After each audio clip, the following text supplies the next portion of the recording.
Question: I'm trying to reconvert myself and start my life coaching business.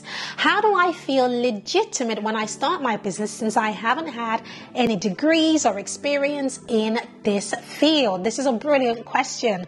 I love this because when I read this, all I hear is, Pam, I have some imposter syndrome happening.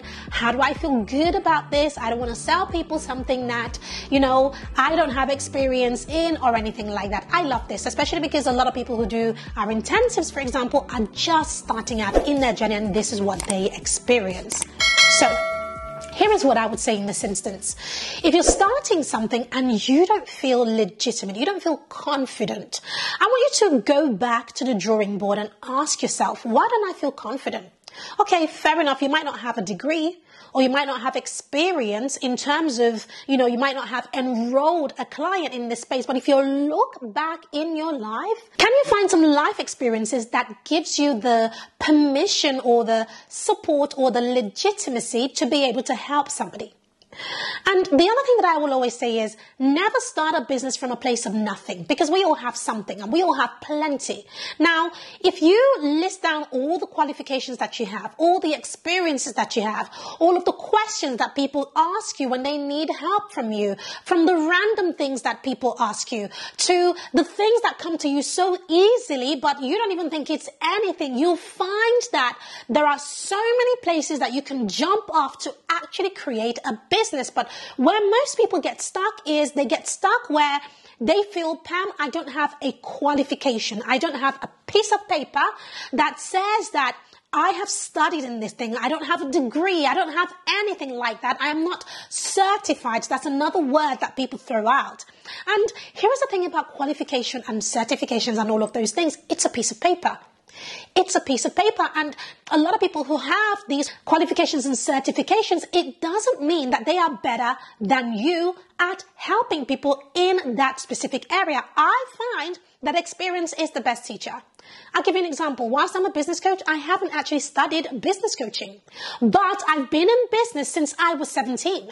I've run so many different types of businesses, from brick and mortar businesses, online coaching businesses in various niches, and now we have stores in the e-com space.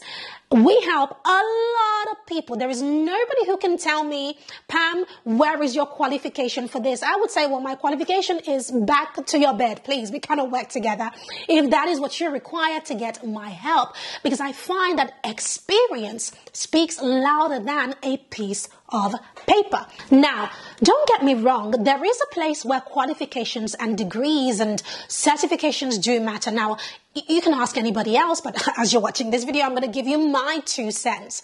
In my opinion, where certifications, etc. matter is where you are dealing with something of the mind, where you are doing some sort of therapy, or you are doing something that requires altering people's mindset. I think it's incredibly dangerous if you do not have not only the right skill set, but the right tools. And the only way to gain those tools is to study for it. So that's where I feel that qualifications are necessary. But in most of the spaces online, you don't need qualifications per se, more than you need the experience, more than you need the proof that you can help people and the results that you can get for people. So if you look back and you think, do you know what? I have a lot of experience in this. I've done this. I can do this with my eyes closed. I have proof that I have done this over and over again because I have helped this person and this person and this person. And you can list all of those things, and these people have seen results.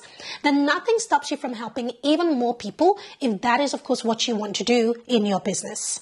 So, when it comes to imposter syndrome or anything that says to you that you are not good enough, these are the things that you put on the table and remind yourself how amazing you are. You're amazing because you have experience, you have the know-how, you have the knowledge, you have the skill set. Okay, you might not have a degree, but forget it. There are people who buy their degrees and they haven't actually earned their degree. So put that to the side for now, unless, of course, caveat, you are dealing with something of the mind. Okay, don't come for me unless I send for you, all right? You're dealing with something of the mind, as I have said earlier. But outside of that, the only thing getting in the way of you actually creating a successful business is you. It's what's in here.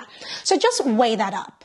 Now, I talked a lot about the lack of degree and the lack of qualification. Now, I want to speak briefly on the lack of experience. Now, If you don't have any experience in this field, the only way to feel good and legitimate about it is to get experience, right? So what I say is, find people to help.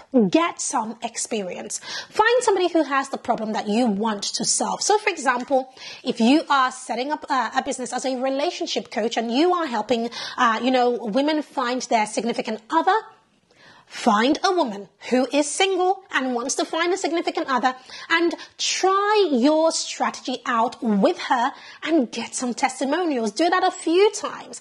Get some feedback, get some testimonials, and allow these people who, you are working with sort of behind the scenes. You don't need to publicize it just yet.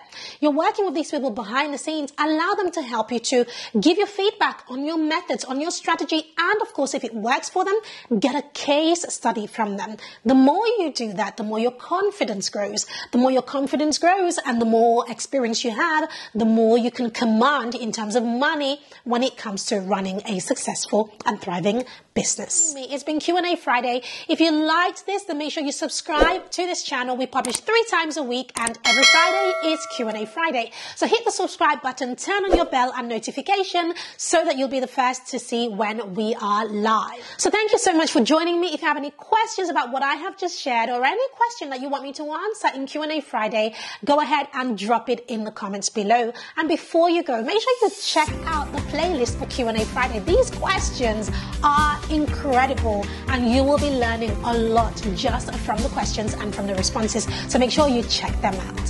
See you in my next video.